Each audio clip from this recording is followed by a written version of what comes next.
This is a download from BBC Learning English. To find out more, visit our website. 6 Minute English from bbclearningenglish.com. Hello and welcome to 6 Minute English. I'm Alice. And I'm Neil. So, Alice, what do you see when you look at me? Oh, well, male, Caucasian, early 40s, short auburn hair, bushy eyebrows, thin lips, beard. Okay. So that's how you see me. It sounds like a police report. I'm not sure I like your observation about thin lips. Caucasian means white-skinned and European, by the way. And today the show is about identity, who or what a person is, and the way people see us forms part of our sense of identity, while another part comes from our ethnic or racial identity. So my question for you today, Neil, is what percentage of the UK population describe themselves as ethnically mixed? Is it A, 0.9%, B, 5.9%, or C, 9%? Okay, I think that it's A, 0.9%. Well, we'll find out if you got the answer right or wrong later on in the show. Now, Neil, you are, of course, many more things than my physical description of you. Oh, I'm glad to hear that. And it's true that until you actually hear somebody speak, there are lots of things you can't know about them. For example, which country they're from, what language they speak. Yes. So looking at me, what would you say, Neil? I would say, Alice, that you're a typical English rose. Oh, thanks, Neil. An English rose describes an attractive girl with a pale, delicate complexion or skin colour, but you can't actually tell where a person is from by the way they look. Yes, I suppose you're right.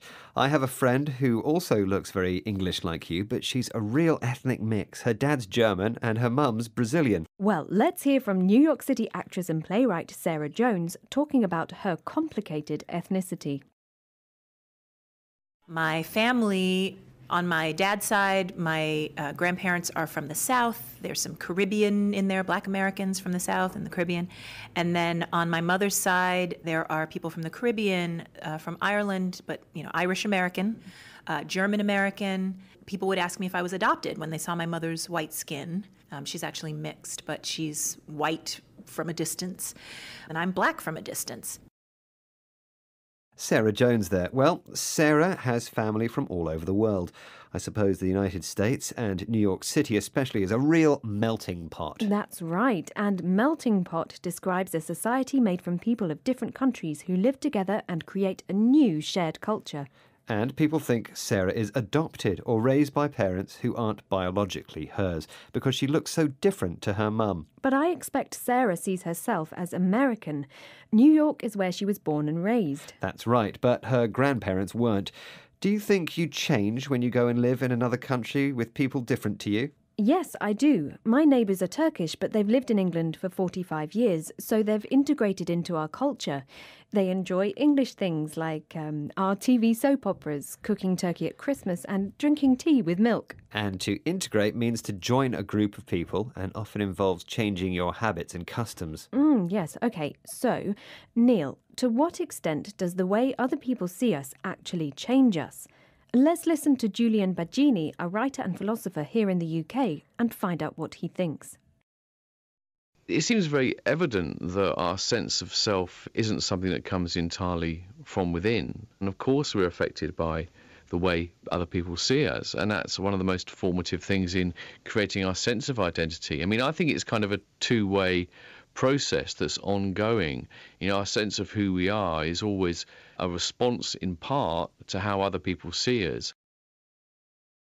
So Julian Baggini believes the way other people see us is formative in creating our sense of identity or who we are. And formative means important for the development of something.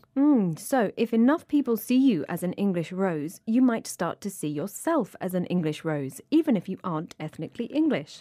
I'm not so sure. The friend I talked about earlier, she comes across as much more Brazilian than English in the way she behaves. She doesn't have the famous English reserve, but you'd never know it by looking at her. And reserve means hiding what you're thinking or feeling. I think I'm guilty of English reserve. How about you, Neil? No, I think I wear my heart on my sleeve, Alice, which means I make my feelings clear. OK, I think it's time for the answer to today's quiz question. Okie doke, fair enough. I asked you what percentage of the UK population described themselves as ethnically mixed. Is it A, 0.9%, B, 5.9%, or C, 9%? And I said A, 0.9%. Yes, and you are on the money today, Neil. Well done. Way. According to a survey conducted by the BBC in 2011, when asked about their own ethnic origins, 0.9% of the UK population said they were mixed race, although it's thought that the real figure is 2% or more. Now, could you remind us of the words we heard today, Neil? Sure, they are Caucasian, identity, ethnic, English rose, complexion, melting pot, adopted, integrate, formative, reserve, wear your heart on your sleeve. And that's the end of today's 6-Minute English. Don't forget to join us again soon. Meanwhile, visit our website, bbclearningenglish.com, where you'll find guides to grammar, exercises, videos and articles to read and improve your English. Goodbye. Bye-bye. 6 Minute English. From the BBC.